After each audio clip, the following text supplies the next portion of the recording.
ಸಂಧ್ಯಾ ವಂದನೆ. ಹ್ಮ್ ಆ ಈ ಪದ ಕೇಳಿದ ತಕ್ಷಣ ನಮ್ಗೆಲ್ಲರಿಗೂ ಬಹುಶಃ ಹ್ಮ್ ಒಂದು ದೈನಂದಿನ ಧಾರ್ಮಿಕ ಆಚರಣೆ ಅಂತ ನೆನ್ಪಾಗುತ್ತೆ. ಹೌದು, ಒಂದು ಧಾರ್ಮಿಕ ಆಚರಣೆ. ನಮ್ಮ ತಂದೆ ತಾತ ಇವರೆಲ್ಲ ಮಾಡ್ತಾ ಇದ್ದಿದ್ದನ್ನು ನೋಡಿರ್ತೀವಿ. ನಿಜ. ಆದರೆ ಅದರ ಹಿಂದಿರೋ ಆಳವಾದ ಅರ್ಥ, ಅದರ ಉದ್ದೇಶಗಳು, ಇದರ ಬಗ್ಗೆ ನಾವು ಅಷ್ಟಾಗಿ ಯೋಚನೆ ಮಾಡಿರಲ್ಲ. ಹೌದು. ಸೊ ಇವತ್ತು ನಮ್ಮ ಮುಂದಿರೋ ಆಕರಗಳು ವಿಜಯೇಂದ್ರ ರಾಮನಾಥ ಭಟ್ಟರ ಸಂಧ್ಯಾವಂದನೆಯ ಅಂತರಂಗ ಅನ್ನೋ ಗ್ರಂಥದ ಆಯ್ದ ಭಾಗಗಳು. ಹ್ಮ್ ಇದರ ಮೂಲಕ ಆಚರಣೆಯ ಹಿಂದಿನ ತತ್ವವನ್ನ, ಅದರ ಅಂತರಂಗವನ್ನು ಒಮ್ಮೆ ಶೋಧಿಸೋಣ. ಹೌದು. ಈ ಆಕರಗಳ ವಿಶೇಷತೆಯೇ ಅದು. ಸಾಮಾನ್ಯವಾಗಿ ಬೇರೆ ಪುಸ್ತಕಗಳಲ್ಲಿ ಸಂಧ್ಯಾವಂದನೆ ಹೇಗೆ ಮಾಡಬೇಕು ಹೌದು, ಕ್ರಿಯಾಭಾಗ ಅಂದ್ರೆ ಆ ಕ್ರಿಯಾಭಾಗವನ್ನ ವಿವರಿಸ್ತಾರೆ. ಆದ್ರೆ ಈ ಆಕರಗಳು ಯಾಕೆ ಮಾಡಬೇಕು ಅನ್ನೋದ್ರ ಮೇಲೆ ಹೆಚ್ಚು ಗಮನ ಕೊಡ್ತವೆ. ಓಹ್, ಯಾಕೆ ಅನ್ನೋದು ಮುಖ್ಯ. ಹೌದು. ಮತ್ತೆ ಮಾಡುವಾಗ ಏನನ್ನು ಚಿಂತಿಸ್ಬೇಕು ಅನ್ನೋದು. ಅಂದ್ರೆ ಪ್ರತಿಯೊಂದು ಕ್ರಿಯೆ ಹಿಂದಿನ ಅನುಸಂಧಾನ. ಅನುಸಂಧಾನ, ಆ ಪದವೇ ತುಂಬಾ ಕುತೂಹಲಕಾರಿಯಾಗಿದೆ. ಹೌದು. ಆ ಆಂತರಿಕ ಚಿಂತನೆ. ಅಂದ್ರೆ ಕೇವಲ ಯಾಂತ್ರಿಕವಾಗಿ ಮಂತ್ರ ಹೇಳಿ ನೀರು ಬಿಡೋದು ಅಲ್ಲ. ಖಂಡಿತ ಅಲ್ಲ. ಬದಲಾಗಿ ಪ್ರತಿಯೊಂದು ಹಂತದ ಹಿಂದಿನ ತತ್ವವನ್ನ ಮನಸ್ಸಿನಲ್ಲಿಟ್ಕೊಂಡು ಮಾಡೋದು ಅಲ್ವಾ? ನಿಖರವಾಗಿ. ಹಾಗೆ ಮಾಡಿದಾಗ ಮಾತ್ರ ಅದು ಕೇವಲ ಒಂದು ಕರ್ಮ ಆಗಿ ಉಳಿಯುಲ್ಲ. ಅದೊಂದು ಅರ್ಥಪೂರ್ಣ ಆಧ್ಯಾತ್ಮಿಕ ಸಾಧನೆ ಆಗುತ್ತೆ. ಇದೇ ಇಲ್ಲಿನ ಮುಖ್ಯ ಚರ್ಚೆ. ಹಾಗಾದ್ರೆ ಮೊದಲನೇ ಪ್ರಶ್ನೆನೇ ಇದು. ಈ ಸಾಧನೆಯ ಮೂಲ ಉದ್ದೇಶ ಏನು? ಇದು ಕೇವಲ ದೇವರನ್ನ ಪ್ರಾರ್ಥಿಸೋಕ ಅಥವಾ ಅದಕ್ಕಿಂತ ಏನಾದ್ರೂ ಮಿಗಿಲಾದದು ಇದೆಯಾ? ಆಕರಗಳಲ್ಲಿ ಇದಕ್ಕೊಂದು ಅಚ್ಚರಿಯ ಮಾತು ಬಳಸಿದ್ದಾರೆ. ಜೀವನದ ಗುರಿ ನಮ್ಮಲ್ಲಿ ಸುಪ್ತವಾಗಿರೋ ಚೇತನವನ್ನ ಜಾಗೃತಗೊಳಿಸೋದು, ಮತ್ತೆ ಸಂಧ್ಯಾವಂದನೆ ಅನ್ನೋದು ಅದಕ್ಕಿರೋ ಒಂದು ತಾಂತ್ರಿಕ ಕ್ರಮ ಅಂತ. ಹೌದು, ತಾಂತ್ರಿಕ ಕ್ರಮ. ಆ ಪದದ ಬಳಕೆ ಬಹಳ ಮುಖ್ಯ. Technical method. ಹೌದು, ಟೆಕ್ನಿಕಲ್ ಮೆಥಡ್. ಇದನ್ನ ಕೇವಲ ಒಂದು ನಂಬಿಕೆಯ ವಿಷಯವಾಗಿ ನೋಡದೆ ಒಂದು ನಿರ್ದಿಷ್ಟವಾದ, ಒಂದು ವೈಜ್ಞಾನಿಕವಾದ ಪ್ರಕ್ರಿಯೆಯಾಗಿ ಈ ಆಕರಗಳು ನೋಡ್ತವೆ. ಓ ಹಾಗಾ? ಹೇಗೆ ಒಂದು ಲ್ಯಾಬ್ನಲ್ಲಿ ನಿರ್ದಿಷ್ಟ ಕ್ರಮಗಳನ್ನು ಅನುಸರಿಸಿದ್ರೆ ಒಂದು ನಿಶ್ಚಿತ ಫಲಿತಾಂಶ ಸಿಗುತ್ತೋ ಸರಿ, ಹಾಗೆ ಇಲ್ಲೂ ಕೂಡ ಸರಿಯಾದ ಅನುಸಂಧಾನದಿಂದ ಚೇತನವನ್ನ ಜಾಗೃತಗೊಳಿಸಬಹುದು ಅನ್ನೋದು ಇದರ ಹಿಂದಿನ ಆಶಯ. ಇದು ಸಂಧ್ಯಾವಂದನೆಯನ್ನ ನೋಡೋ ದೃಷ್ಟಿಯನ್ನೇ ಬದಲಾಯಿಸುತ್ತೆ. ಖಂಡಿತ. ಇದನ್ನ ಒಂದು ಆಧ್ಯಾತ್ಮಿಕ ತಪಸ್ಸು ಅಂತನೂ ಕರೆದಿದ್ದಾರೆ. ಆಮೇಲೆ ದೇವರ ಪೂಜೆಗಿಂತ ಇದು ಸುಲಭ ಸಾಧ್ಯವಾದ ಮೋಕ್ಷ ಸಾಧನೆ ಅಂತ ಹೇಳೋದು ನನ್ನ ಗಮನ ಸೆಳೀತು. ಅದು ಹೇಗೆ ಸಾಧ್ಯ? ಅದಕ್ಕೊಂದು ಸುಂದರವಾದ ವಿವರಣೆ ಇದೆ ನೋಡಿ. ದೇವರ ಪೂಜೆಯಲ್ಲಿ ಒಂದು ವಿಗ್ರಹದಲ್ಲಿ ದೇವರನ್ನ ಆವಾಹನೆ ಮಾಡಬೇಕು. ಪೂಜೆ ಆದ್ಮೇಲೆ ಪ್ರತ್ಯಾವಾಹನೆ ಅಥವಾ ವಿಸರ್ಜನೆ ಮಾಡಬೇಕು. ಹೌದು. ಇದಕ್ಕೆಲ್ಲ ಒಂದು ವಿಶೇಷವಾದ ಕೌಶಲ್ಯ, ಜ್ಞಾನ ಬೇಕಾಗಬಹುದು. ಸರಿ. ಆದ್ರೆ ಸಂಧ್ಯಾವಂದನೆಯಲ್ಲಿ ಹಾಗಲ್ಲ. ಭಗವಂತ ನಮ್ಮ ಹೃದಯ ಕಮಲದಲ್ಲೇ ಇದ್ದಾನೆ ಅನ್ನೋ ಭಾವನೆ. ಅಲ್ಲೇ ಅವನನ್ನ ಧ್ಯಾನಿಸೋದು. ಇಲ್ಲಿ ಹೊರಗಿನಿಂದ ಏನನ್ನೂ ತರೋದು ಅಥವಾ ಕಳಿಸೋ ಪ್ರಮೇಯವೇ ಇಲ್ಲ. ಎಲ್ಲವೂ ನಮ್ಮ ಅಂತರಂಗದಲ್ಲೇ ನಡೆಯುತ್ತೆ. ನಿಖರವಾಗಿ. ಅದಕ್ಕೆ ಇದು ಹೆಚ್ಚು ಸರಳ ಮತ್ತೆ ನೇರವಾದ ಸಾಧನೆ ಅಂತ ಹೇಳ್ತಾರೆ. ಅದು ಕೇಳೋಕ್ ಸರಳ ಅನ್ಸುತ್ತೆ, ಆದರೆ ಬಾಹ್ಯ ಪೂಜೆಗಿಂತ ಅಂತರಂಗವ ಧ್ಯಾನವೇ ಹೆಚ್ಚು ಕಷ್ಟ ಅಲ್ವಾ? ಮನಸ್ಸನ್ನ ಒಂದು ಕಡೆ ನಿಲ್ಸೋದೇ ದೊಡ್ಡ ಸವಾಲು. ಈ ಸವಾಲನ್ನ ಮೀರಿ ನಿಲ್ಲೋಕೆ ಆಕರಗಳು ಏನಾದ್ರೂ ದಾರಿ ಸೂಚಿಸ್ತವಾ? ಖಂಡಿತ. ಅದಕ್ಕಾಗಿಯೇ ಇಡೀ ಪ್ರಕ್ರಿಯೆಗೆ ಒಂದು ಕೇಂದ್ರ ಬಿಂದು, ಒಂದು ಲಂಗರನ್ನ ಕೊಟ್ಟಿದ್ದಾರೆ. ಅದೇ ಗಾಯತ್ರಿ ಮಂತ್ರ. ಹೌದು. ಇಷ್ಟೆಲ್ಲ ಆಂತರಿಕ ಚಿಂತನೆ, ಅನುಸಂಧಾನಕ್ಕೆ ಗಾಯತ್ರಿ ಜಪವೇ ಆಧಾರ.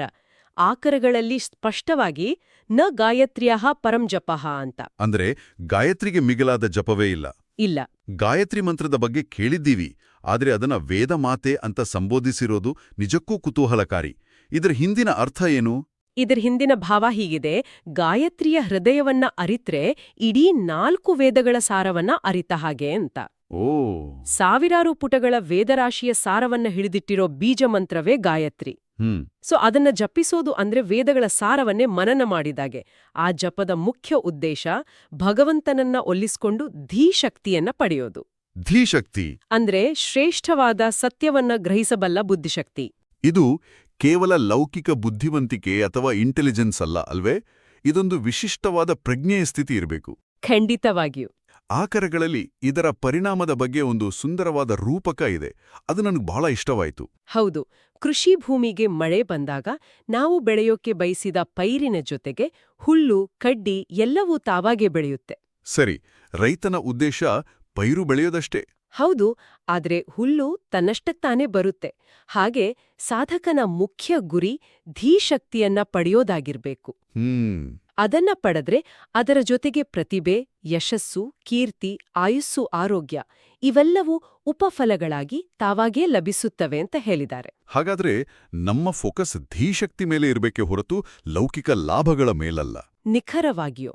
ಉಳಿದವೆಲ್ಲವೂ ಬೋನಸ್ ಇದ್ದ ಹಾಗೆ. ಸರಿ, ಈ ಧೀಶಕ್ತಿ ಅನ್ನೋದು ನಮ್ಮೊಳಗೇ ನಾವು ಬೆಳೆಸ್ಕೊಳ್ಬೇಕಾದದ್ದು. ಆದ್ರೆ ನನಗೊಂದು ಪ್ರಶ್ನೆ ಮೂಡುತ್ತೆ. ಕೇಳಿ.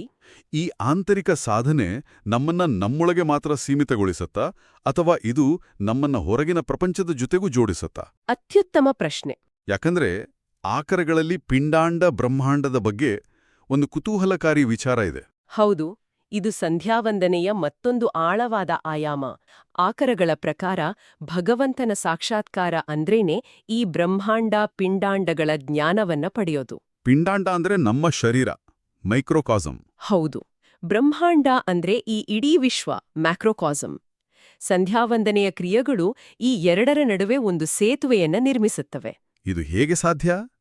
ನಮ್ಮ ದೇಹದೊಳಗೆ ನಾವು ಮಾಡುವ ಆಚಮನ, ಪ್ರಾಣಾಯಾಮಗಳು ಇಡೀ ವಿಶ್ವದೊಂದಿಗೆ ನಮ್ಮನ್ನ ಹೇಗೆ ಜೋಡಿಸ್ತವೆ?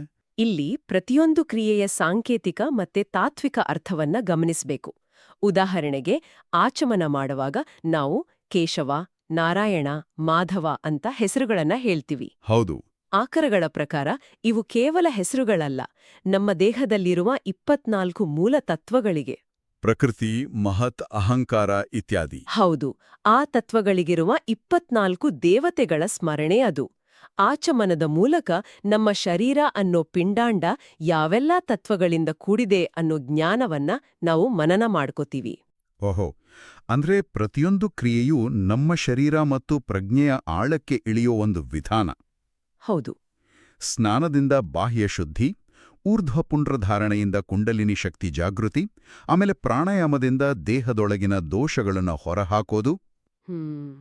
ಹೀಗೆ ಒಂದೊಂದು ಹಂತವೂ ನಮ್ಮನ್ನ ಶುದ್ಧೀಕರಿಸಿ ನಮ್ಮನ್ನ ವಿಶ್ವದೊಂದಿಗೆ ಜೋಡಿಸೋ ಪ್ರಯತ್ನ. ನಿಖರವಾಗಿ. ಪ್ರಾಣಾಯಾಮದ ಮೂಲಕ ನಾವು ಕೇವಲ ಉಸಿರನ್ನ ನಿಯಂತ್ರಿಸಲ್ಲ, ಬ್ರಹ್ಮಾಂಡದಲ್ಲಿರೋ ಪ್ರಾಣಶಕ್ತಿಯನ್ನ ನಮ್ಮ ಪಿಂಡಾಂಡದೊಳಗೆ ತುಂಬಿಕೊಂಡು ನಮ್ಮ ಒಳಗಿನ ಕಲ್ಮಶಗಳನ್ನ ಹೊರಹಾಕ್ತೀವಿ. ಈ ರೀತಿ ವೈಯಕ್ತಿಕ ಕ್ರಿಯೆಯು ಒಂದು ವಿಶ್ವವ್ಯಾಪಿ ಪ್ರಕ್ರಿಯೆಯ ಭಾಗವಾಗುತ್ತೆ. ಇದೊಂದು ಭೌತಿಕ ಮತ್ತು ಆಧ್ಯಾತ್ಮಿಕ ಶುದ್ಧೀಕರಣದ ಸಮಗ್ರ ಪ್ರಕ್ರಿಯೆ.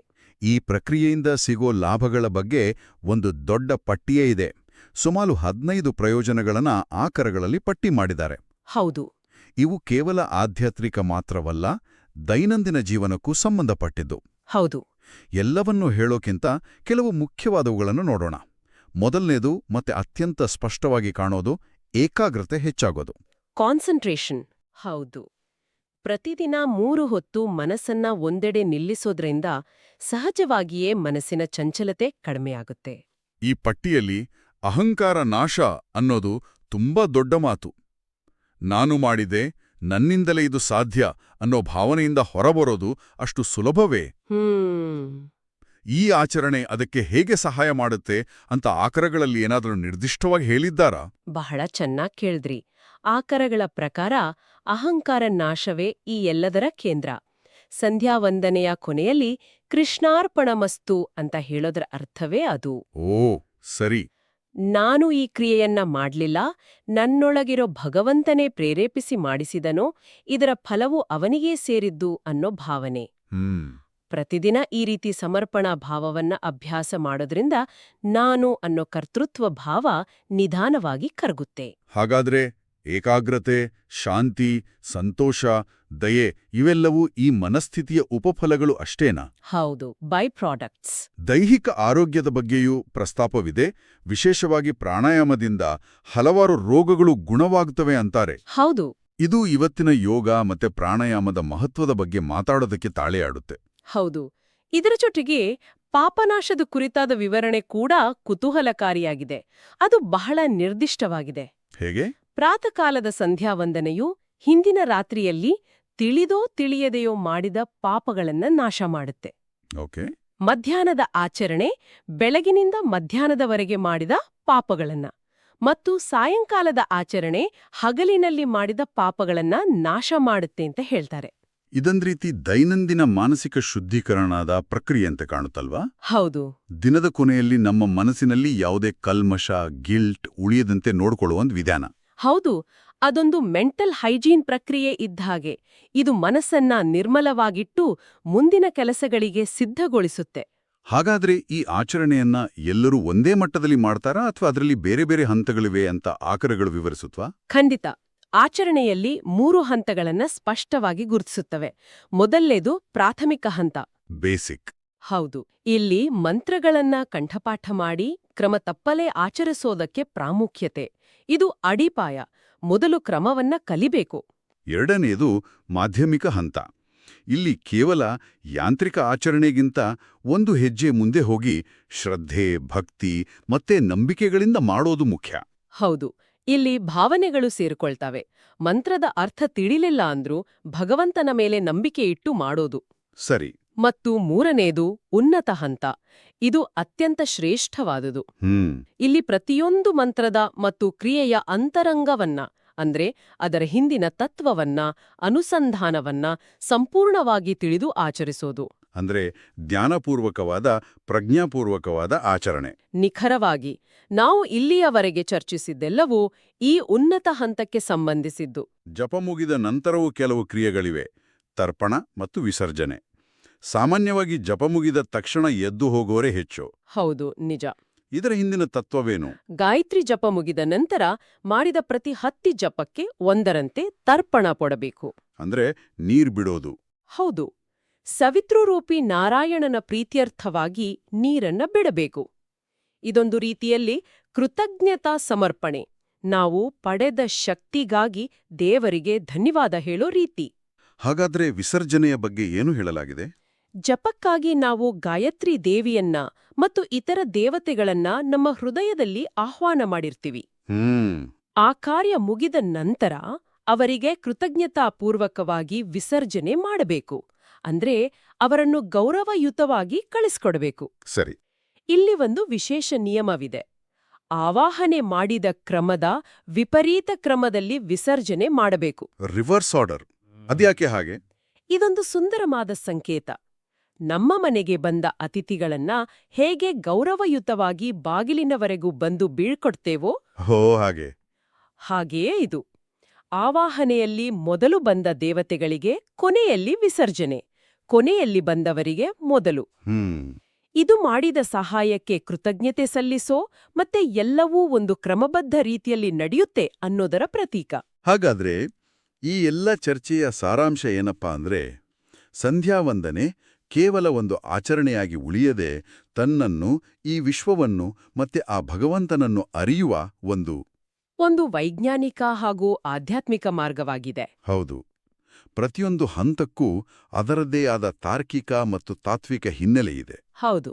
ಕೊನೆಯಲ್ಲಿ ಆಕರಗಳಲ್ಲಿ ಲೇಖಕರು ಹೇಳೋ ಹಾಗೆ ಈ ಎಲ್ಲ ಕ್ರಿಯೆಗಳ ಸಾರ್ಥಕತೆ ಅಡಗಿರೋದು ನಮ್ಮ ಕರ್ತೃತ್ವ ಭಾವವನ್ನ ತ್ಯಜಿಸೋದರಲ್ಲಿ.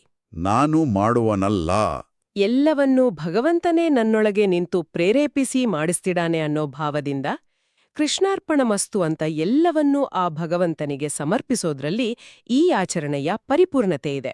ಅಂದ್ರೆ ಆಚರಣೆಯು ನಮ್ಮನ್ನು ವಿನೀತರನ್ನಾಗಿಸಬೇಕು, ಅಹಂಕಾರಿಗಳನ್ನಾಗಿಸಬಾರದು. ನಿಖರವಾಗಿ. ಈ ಚರ್ಚೆಯ ಕೊನೆಯಲ್ಲಿ ಕೇಳುಗರಿಗೆ ಒಂದು ಚಿಂತನೆಗೆ ಬಿಟ್ಟೋಗುವ ಪ್ರಶ್ನೆ. ಆಕರಗಳಲ್ಲಿ ಲೇಖಕರು ಹೀಗೇಳ್ತಾರೆ, ಜೀವನದಲ್ಲಿ ಸುಖ ಬಂದಾಗ ಕೃತಜ್ಞತೆ ಸಲ್ಲಿಸಬೇಕು, ದುಃಖ ಬಂದಾಗ ಅದೂ ನಮ್ಮ ಉದ್ಧಾರಕ್ಕಾಗಿಯೇ ಬಂದಿದೆ ಎಂದು ಸಮಾಧಾನ ಪಟ್ಕೊಳ್ಬೇಕು ಅಂತ. ದೈನಂದಿನ ಜೀವನದ ಇಂತಹ ಏರಿಳಿಳಿತಗಳಲ್ಲೂ ಒಂದು ಸ್ಥಿರವಾದ ಮನಸ್ಥಿತಿಯನ್ನ ಅಥವಾ ಸ್ಥಿತಪ್ರಜ್ಞತೆಯನ್ನ ಕಾಪಾಡಿಕೊಳ್ಳಲು ಒಂದು ದೈನಂದಿನ ನಿಗದಿತ ಆಚರಣೆಯು ಹೇಗೆ ಸಹಾಯ ಮಾಡಬಹುದು?